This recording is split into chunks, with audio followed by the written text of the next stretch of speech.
गिरिवरधारी ईशानवल्लभा गिरिवरधारी यशोदानन्दन व्रज जनरञ्जन यशोदानन्दन व्रज जनरञ्जन यमुनातीरावनचारि यमुनातीरावनचारि जय राधा माधव बिहारी जय राधा कुंज विहार। हरिनाम संकीर्तन की जय श्री श्री गौरांग की जय समर्थ नमो शिवाय।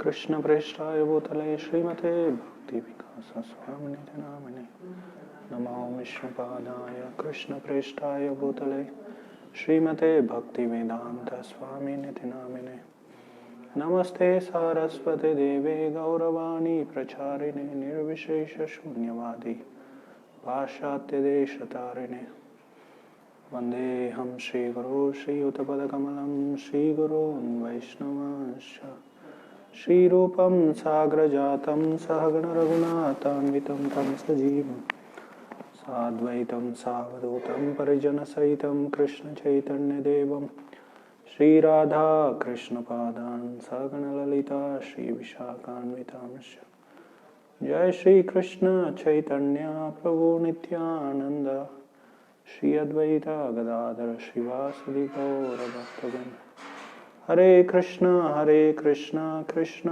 Krishna Hare Hare Hare Ram Ram Ram Hare Hare Hare Krishna. So today we will discuss on one topic.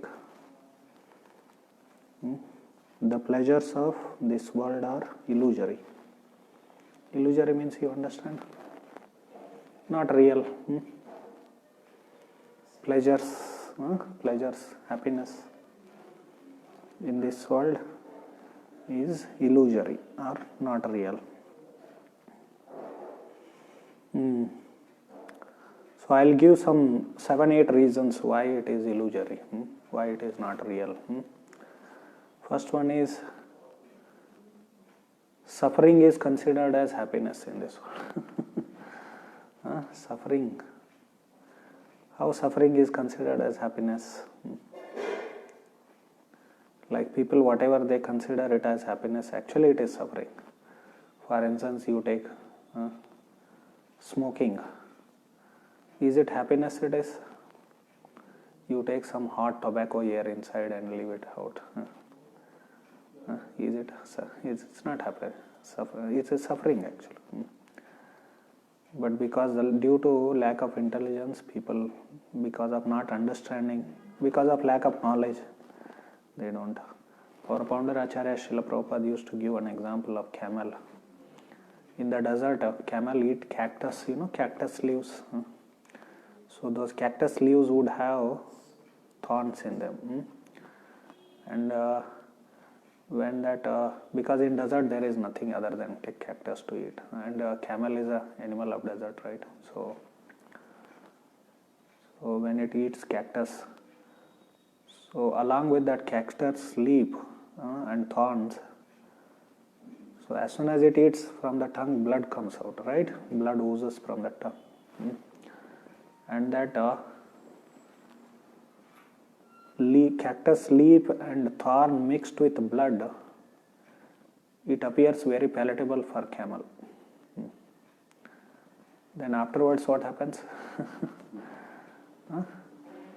So it is then it will have a lot of wound on its tongue.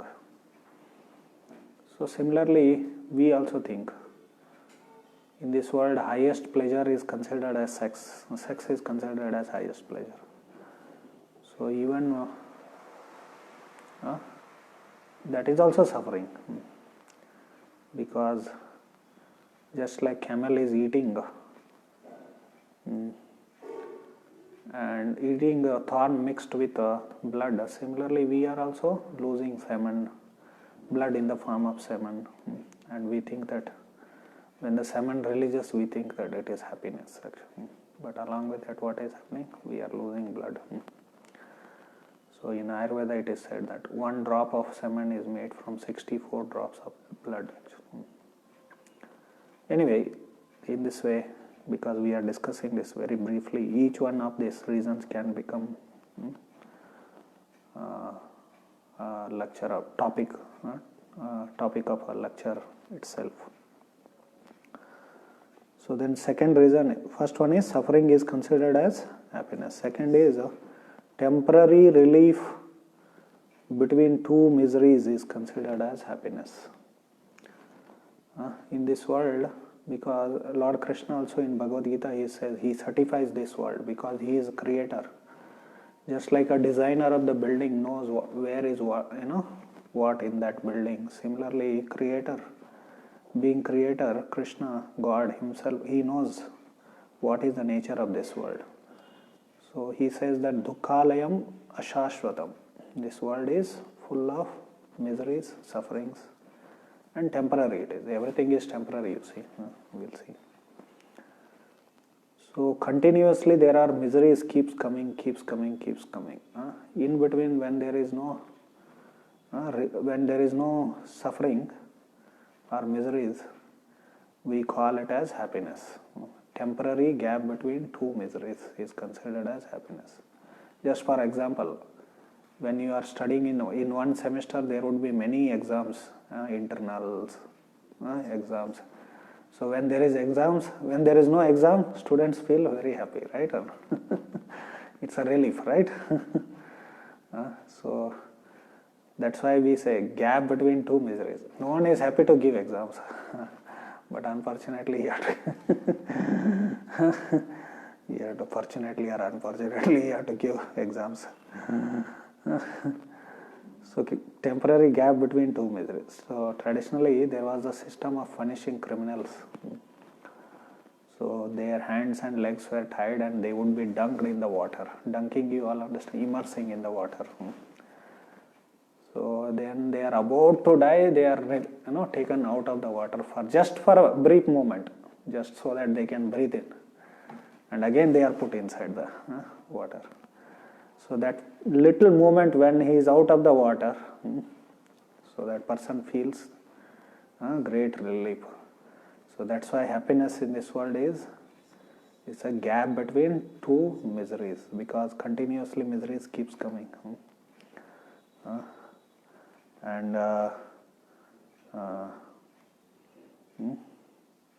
So then third reason is temporary counteraction of the effects of sufferings is considered as happiness. If you are successfully counteracting miseries, you are not enjoying or happy. You are happy, but you have some problem, and you successfully counteract that problem, solve that problem, then you become very happy. Means that is what is considered as happiness. So especially if you ask those who are those who have family householders, grastas we call them. Grastas, you can ask your father or mother or whoever. They will know in family life continuously one problem or the other problem keeps coming. And that family man, out of ego, he thinks that I am the master of the house. And it is my responsibility. Of course it is. So if he solves a problem, then he thinks that he is a very happy man. And then the next problem is waiting for him so that he can solve. I am the master of the house, like that. So in this way, there is one Sanskrit verse in Bhagavad Purana. Dukkha pratikaram sukham manyate grahi. Dukkha pratikara, counteracting misery. Pratikaram, Sanskrit, Sukham manyate grahi. Manyate means considering. So he considers that as happiness. Then fourth reason is people work, they consider, some people means lot of people, they consider working hard as happiness. So in Vedic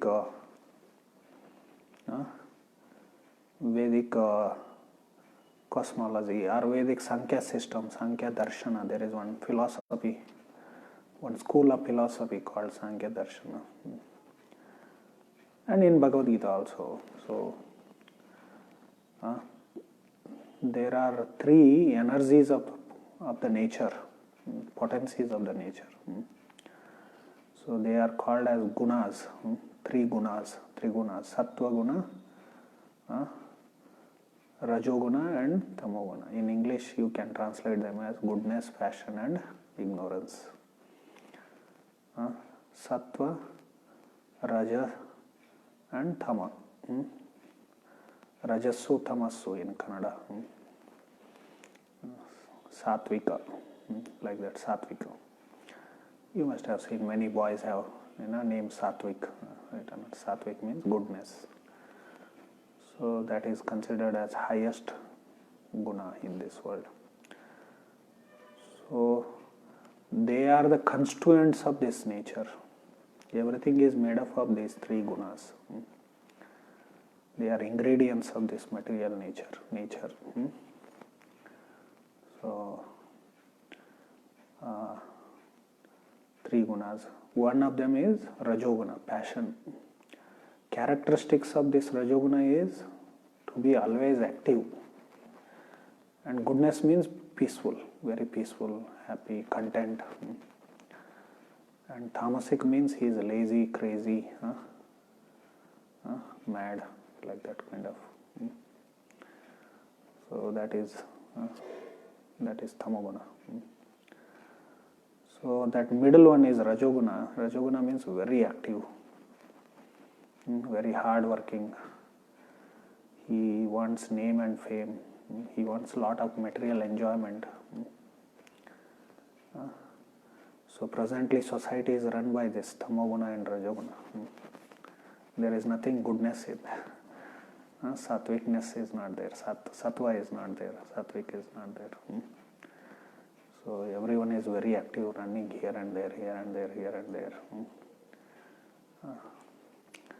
And another thing about rajoguna is attraction for opposite sex. A lot of attraction between male and female.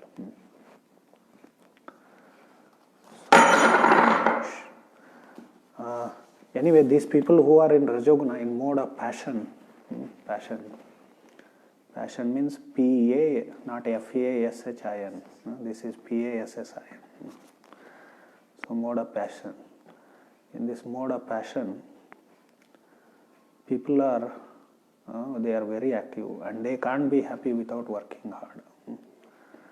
So that is their happiness. Sometimes if there is no work for them, they go into depression. So like that. That is. Prabhupada, he gave example, like in big cities, people want to build skyscraper buildings. The person who wants to build a skyscraper, building a big house, he has to work hard for that. Then the people who are constructing it, they have to toil hard so much, right? So in the end, what is his happiness? Okay, I got a house. In big cities, you can go Bangalore and Mumbai. People want to, throughout their life, they work hard so that they can make one house, 1 BHK, 2 BHK house in Bangalore. Or buy one apartment there, right or not? So in this way, they work hard, and that is considered as. Or once I met one person in one of the companies in Bangalore, and she was a lady, so she said she has come from that Parleji company is there in here, in Bangalore. What is that place? Penya Industrial Penya Industrial area. So there, Parleji company. She had just come from Mumbai and she said, I am not happy here. Why? I asked. People are very lethargic here because she came from Bombay, who are very active in Bombay. People are. So this activity, working hard gives them happiness. Sometimes I have seen so many people when they are out of job. Means when they don't have work, they become depressed. I have met many people like that. So that is there. So in this way, working hard. Or sometime one devotee, he said to me, one old man, retired man, he said, I am simply enjoying life now, retired life. He said, so then what do you do whole day? He says, I am playing golf. Whole day he is working hard and putting that ball in the hole, and he thinks that it is happiness.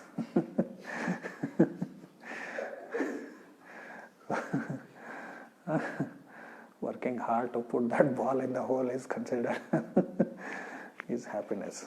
Right? So, then fifth one is in the Vedic scriptures we see that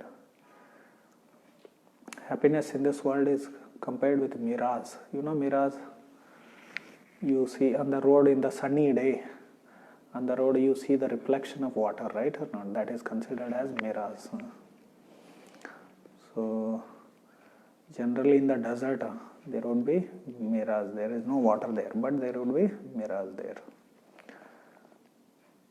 So it is not actual water, but it appears to be water. Like, right, you are driving on the road, it appears that water is there on the road, right? Similarly, all the happiness in this world, it appears that it is happiness, but actually it is not happiness. It is a reflection of the happiness. Why? Because Krishna in Bhagavad Gita, 15th chapter, he says, first verse of 15th chapter, he says, this world is the reflection of the spiritual world, he says. Spiritual world means it is abode of God, where God or Krishna is enjoying with his friends and his devotees, pure devotees. Vaikuntha Dham or Goloka, like that. Goloka Vrindavan. So what Christians they call as heaven, where God is there. They don't know much about God and all. So it's a very undeveloped religion or theology. But they say God, heaven, like that. So this is a reflection. Just like in the desert, we see the reflection of water. That means water is there. There is something called water, substance, water is there. That's why we are seeing the reflection. So similarly, happiness is there. I'll come to this point a little later, but happiness in this world is compared with mirage. And there may be some temporary little happiness. One poet, he said, Tatali Saikate Vari Bindu Sama Sutamita Ramani Samaja. This is Maithili language actually. He was a poet from Maithili Desha. Maithili Desha means, you all know, present day Nepal. Southern, southeastern Nepal and Bihar, north Bihar is considered as Maithila Desha before in our history books. History books means Mahabharata, Ramayana. They are called as mythologies nowadays because Britishers taught like that, and all Indians they use the word mythology. Colonial mentality, this is called as. So we understand them, they are histories. Itihasas. So Itihasa Shastras, we used to say. History is a little different word than Itihasa. Because there are no English equivalents for Sanskrit words. Anyway, coming to point that, so that Maithili poet, he said, his name is Vidyapati. So all the happiness which we get from Sutamita Ramani Samaje, from social life, society, Samaja means, Suta means children, wife, Ramani means wife. So, or whatever you all call girlfriend or whatever, lover. It is just Vari Bindu Sama. It is a drop in the desert, like that he says. So you are in desert, you are very thirsty. But if you get a drop of water, then how much you will be happy, right? How much you will be satisfied. So like that it is. Then if you extend this same example of mirage in the desert, so sometimes we understand that it is a desiring for happiness in this world is a false hope. It is hopeless hope or false hope. That is the sixth reason why happiness in this world is illusion. Just like some animal in the desert is thirsty and it sees this reflection of water, mirage, and it chases after that reflection. It runs and runs, and as it runs, the reflection also goes ahead, runs. So when it runs after this reflection, then in the end what happens? It gets tired and falls down and dies. Similarly, in this world, everyone is chasing after this happiness, and they are thinking, okay, let me solve this one problem. Happiness is just within my reach, like that they say. They think like that. They imagine like that. They hope like that. But it is actually a false hope. Prahlada, Prahlada. He was teaching. Prahlad was just a Hiranyakashipu and Prahlad, you all know story. You all call him as Bhakta Prahlad or something like that. Some cinema is made in Kannada. So Prahlad, he was teaching to his schoolmates in Gurukula when he was studying in Gurukula. He tells one verse, Nate vidu swartha gatim hi Vishnu durasaya bhahirartha manina. Durashaya bhahirartha. Durasha means what? False hope.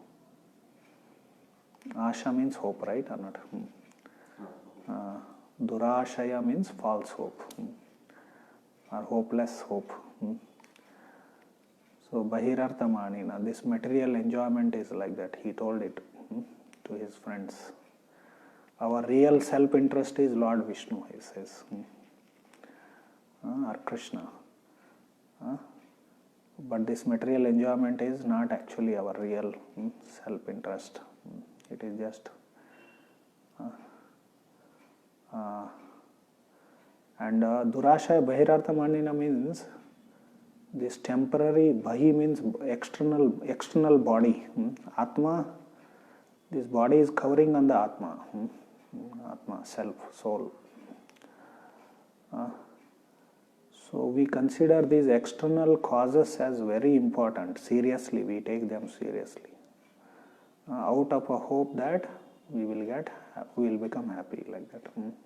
Anyway, people think that okay, I'll solve this one problem, then I'll become very happy, like that. They think. So this is false hope. And seventh reason why this material pleasure is not real, it is just a mental fantasy. Fantasy it is, and imagination. I'll give one example. Just like you are watching movie. Why you become happy by watching movie? Because that hero and heroine, they are running around the tree and singing song and dancing. You imagine yourself in that position and you think that you are happy. Right? Hare Krishna. So, that's why it is fantasy. It is imagination. It is. Sometimes you see when people are watching and there is a scene of some tragedy or some suffering, misery, they start crying, while watching. Why they are crying? Is it real that it is happening? Is it real which is happening on the screen? It is not real, but still they are crying. Why? Because they are putting themselves in that position. Similarly, we are, when hero and heroine, they are singing and dancing, we think that we are enjoying that, we are doing that. So it's some kind of imagination. It is. After 3 hours, they get headache. Watching movie. Right? Many times you all got headache or not after watching cinema. Yes. Because after mind also gets tired of imagining so much. So in this way, happiness in this world is not real. There is a deep philosophy behind this. What I am saying is, Atma, it becomes conditioned by material circumstances, or these bodily functions, or sensual activities. I am this body. Like when you are asked, who are you? Then you will tell, I am this, that, so much. I am Avinash, I am Abhishek, I am Indian, I am Hindu, I am this, I am that. Actually, Atma doesn't, it has nothing to do with all this, circumstantial existences. Atma is fully spiritual. It is independent of this body. It is beyond this body. So, but in this world, Atma creates different kinds of identities because of its conditionings. So then it thinks that, okay, if I am bathing with hot water, then I am happy. Now winter season is going on. Now when you bathe with warm water, then you feel happy, because that heat and cold is experienced by the senses. But because Atma identifies with this body and senses, it thinks that I am happy now. Or when you are in a hot summer, when you jump in a pool of water, then you feel you are happy. But Atma has nothing to do with this, heat and cold, happiness and distress of this world. But because it is identifying with the body, so it is imagining that I am enjoying and I am happy, I am suffering. So, asango yam purusha, like in the Vedic literature it is said. Purusha means that soul has nothing to do with anything of this body. In Bhagavad Gita, Krishna says, Matra sparshas tu kaunteya, shitoshna sukadukada agamapayino anityas tam titikshasva bharata. This is in the second chapter, just in the beginning when he starts speaking to Arjuna. He says, Matra sparsha, because of the contact with the senses, or contact with the body, soul is experiencing happiness and distress, heat and cold, like that. Sitoshna sukha dukkha daha. But these are all temporary. They will come and go. So he was instructing Arjuna. You are worried. Arjuna was concerned that, I have to kill my own relatives. So you may think that it is, dukkha, suffering it is. But this is all temporary, he says to Arjuna. And again and again in Bhagavad Gita, this is called as Matra sparsha. That sparsha word comes. Sparsha means what? Contact, basically. Atma is in contact with this body now, right or not? So it is, body is covering the Atma now, presently. So because of this identification, we think that I am enjoying, I am suffering. So this fantasy, this mind, this fantasy itself is called as ahankara in Sanskrit actually. Ahankara, that is what is meant. It's a fantasy. Or manogata. Prajahati yada kaman sarvan parthan manogatan. Manogatan, mentally concocted material desires. Krishna says. What is actually happiness in this world? That we have to discuss. That sparsha word I was telling, we have senses, and senses have their sense objects. This is all Sankhya philosophy which I was mentioning, Sankhya Darshana. So Sankhya Darshana divides this whole material creation into 24 elements. And originally these 24 elements are in these 3 gunas. Those 3 gunas only manifest as 24 elements. Anyway, that is a different, some other time we can discuss that. Just like in modern science, they have this table of elements. What is that they call? Rather, periodic table they call it as, right? So like that, Sankhya philosophers, they divided the universe creation into 24 elements. So That is a very, that is science. Science means in Vedic culture this Sankhya philosophy. Of course, there are many philosophies are there. Lot of knowledge is there, which is now because of lack of study of Sanskrit in the schools. Britishers stopped Sanskrit education. Then now you people are completely unaware about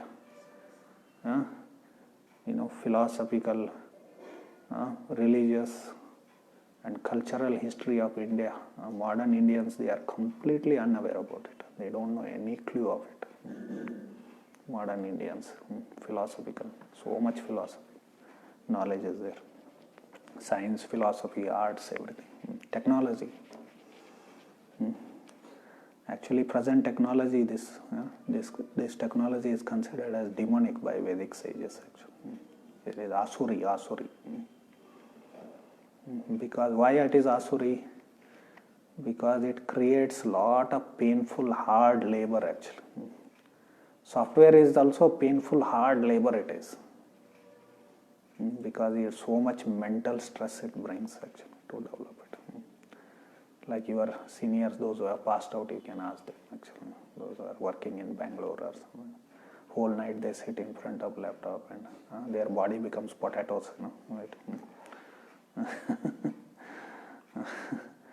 It is suffering. Even if you are in AC chamber also, you are suffering. You won't know what is, whether you are becoming hungry, thirsty or not. They get all constipation, piles and all this kind of problems. So anyway, there are a lot of issues with all this. It creates, like you are, okay, they say smooth drive on the, super fast highways. But beyond that smooth drive, making that car, you need 100,000 factories actually, 1,000. From beginning with metallurgical processes up to making mining and then extracting all the, elements, what is that, iron and all this, and then making them ores, aluminum and all. So you need 1,000 factories for that. So this technology is not actually making our life comfortable. Anyway, that is a different technology. Some other time I'll discuss that. We will dissect the technology some other time. So what is happiness is? Happiness is, so we have these senses, eyes, nose, there are Gyanendriyas, Karmendriyas, working senses, knowledge acquiring senses, eyes, nose, tongue, skin, these are considered as knowledge acquiring senses, and ears, right? Then there are working senses are there. So then there are sense objects are there. Senses are always after sense objects. Just like there are 5 sense objects, 5 knowledge acquiring senses, and then there are 5 sense objects are there. What are sense objects? Shabda, Sparsha, Gandha, Rupa, Rasa. So Shabda, Sparsha, Gandha, Rupa, Rasa, like that. Shabda means sound. Ears want to hear sound. Rupa, eyes want to see beautiful form. Gandha means nose wants to smell the fragrance. Then rasa means tongue wants to taste. So like that. And then skin wants to touch. So when these senses come in contact with sense objects, these knowledge acquiring senses, eyes, nose, ears, tongue, skin, come in contact with Shabda Rasa, sense objects, Shabda Rasa, Rupa, Gandha, Sparsha. So they get some kind of titillation, some kind of experience there. That is what we call it as happiness. So this is what Krishna is telling, Sparsha Sukha. Matra Sparshastu. Yahi Sansparshaja Bhoga. Bhoga means enjoyment. Enjoyment which we derive from contact of the senses with the sense objects. Yahi Sansparshaja Bhoga. Sparsha word you see there, So this is what is happiness in this world. When senses come in contact with the sense objects. Because senses are temporary, therefore we will not get eternal happiness in this world. But Atma is eternal. Atma is seeking eternal happiness. Happiness which is endless, right or not? We want endless happiness, continuous. Like in internet you call continuous streaming is there. In between if it stops, what it is called as, some term is there which stops? Buffering actually. When it starts buffering, then you become unhappy, right or not? So material happiness is like that. It will buffer, surely. However you make great arrangement, just like you may do, buffering you can sort out by having a speed connection, internet connection or something like that. Or sorting out some bugs in that app. So removing some bugs from that app, then you may sort out that. But in this world, happiness you will always face buffering in that. Okay. So why? Because senses are. What is happiness? Because happiness in this world involve senses and sense objects. Sense objects. So Atma is misidentifying itself with these sense objects, senses and sense objects. Therefore, because of body, this is called as bodily conception of life. I am this body, but I am not this body. I am soul. I am Atma. That is the first teaching of Bhagavad. That is ABCD of spiritual life. Right? So whole modern civilization is based on this bodily conception of life. They are making all grand arrangements for how to create bufferless sense enjoyment, But however you great arrangement you do, you will face buffering here. It is sure shot.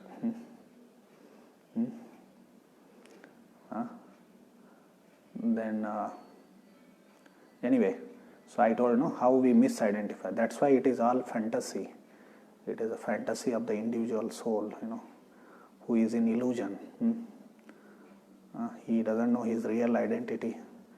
Those people who are sitting in the cinema theater, they forget their identity. They have to identify, to get happiness from that cinema, they have to identify with hero and heroine. Then only they will get happiness. But that will be anyway temporary. After some time you have to come out of that illusion. Then you are like that. In this world, life, it is like that. You have one set of senses now. The set of senses will be finished at the time of death. Then again you enter into another mother's womb. And again you will get another set of senses. So like that Krishna says, this is all discussed nicely in Bhagavad Gita, 15th chapter. He says, so as body, as soul changes the body, then it gets another set of senses. What is that? Adhishtaya manastham vishayan upasevate. That is 15.8 or 9th verse. So the senses surrounding Adhishtaya manas, surrounding this mind. Again, in the middle there is mind actually. And then, so sometime we'll discuss this mechanism between mind, senses, and sense objects, how the activity takes place, all these kind of things. So, anyway, the point is, the adhishtaya manaschaham vishayan upashevate. Vishayan, the sense objects I was telling, they are called as vishaya in Sanskrit. So vishayan upasevate, enjoys the sense objects, So anyway, this is, so that false identification or mental imagination, fantasy, you all understood there is deep philosophy behind that, right or not? About soul, body, sense objects and all this kind of things. And ultimately the happiness in this world is not satisfying. That is the 8th reason why it is.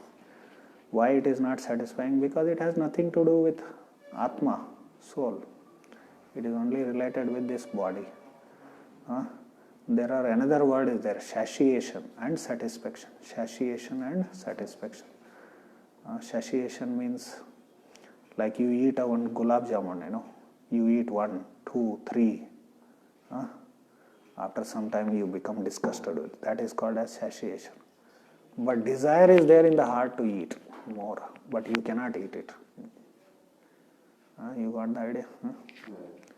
So that means there is no satisfaction, but you are satiated. In Hindi they call as ub jana. In Kannada I forgot what they say.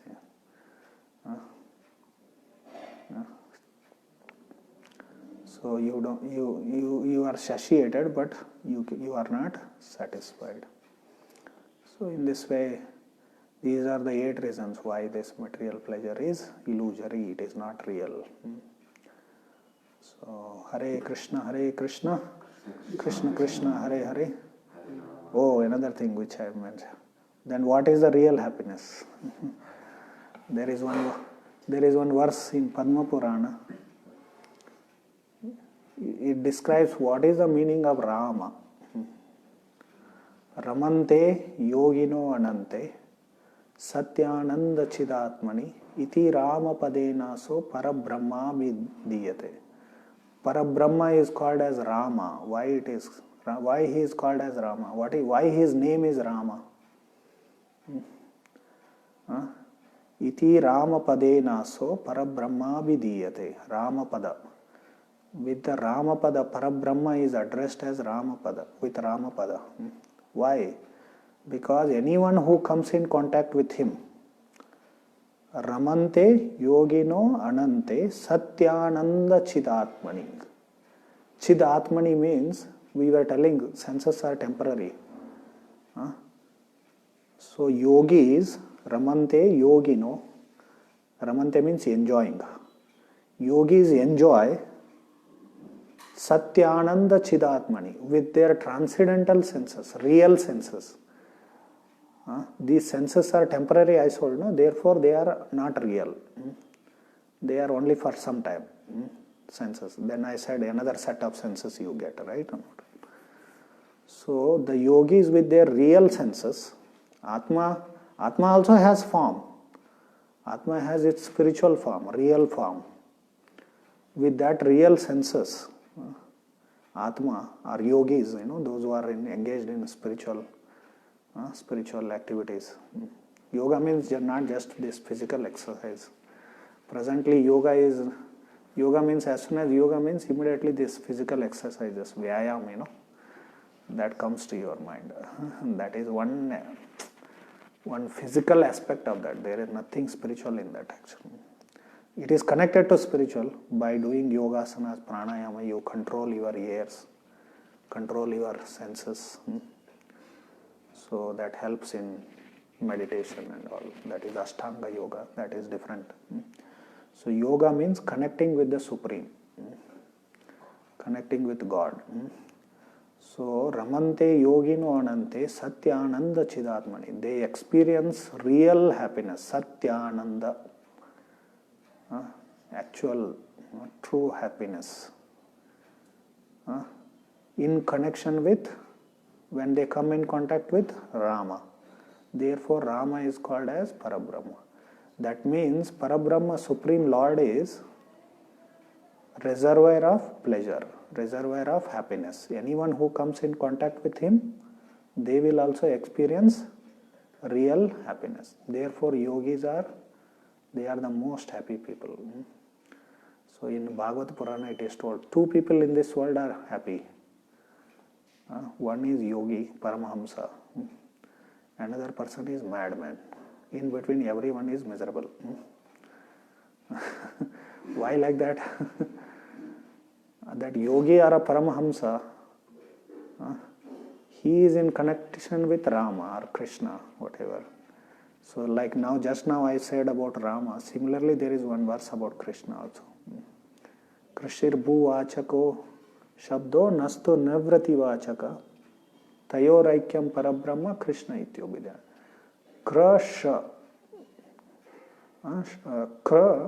Kri, actually Krish it is actually. Krish and Na. They combine together to become Krishna. So the dhatu meaning there it is given. That is one whose existence itself is happiness. He is called as Krishna.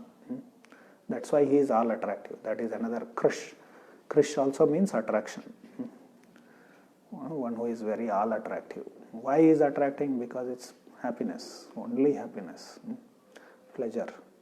So anyway, what I wanted to say was, so the yogis, they experience great happiness by coming in contact with Rama, real happiness, Satyananda, Rama or Krishna, whatever. So therefore, how we come in contact with, how we connect ourselves with Rama and Krishna, we have to two different ways. We have to chant his names, Hare Krishna, Krishna Krishna, Hare Hare, because name and person are not different. When we chant Hare Krishna, God is personally with you. Sometime our Acharya, founder Acharya used to, when you say Hare Krishna, Radha Krishna are dancing on your tongue, he says, or Sita Rama are dancing on your tongue, like that. Because that sound and Krishna are not different. That is spiritual. That we will discuss sometime again.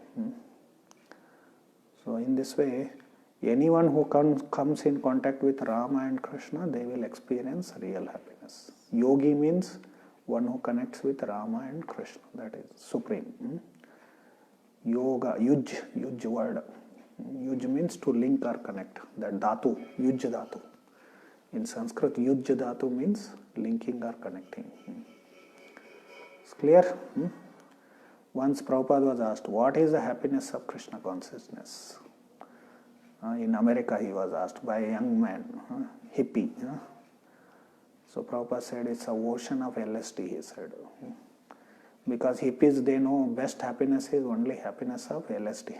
LSD, you all know, it is a kind of drug actually. So one kind of drug it is. Cocaine, heroin, what else? Ganja and all these kind of things. So LSD is one kind of drug. So because hippies there, they would take drugs. They know only happiness of drugs, right? Then Prabhupada he explained, it's a ocean of LSD means you take ocean of LSD.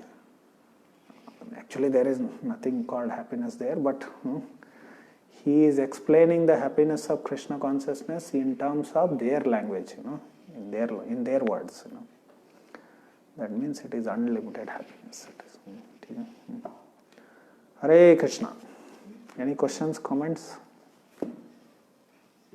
Clear? Okay. So I am late, I think.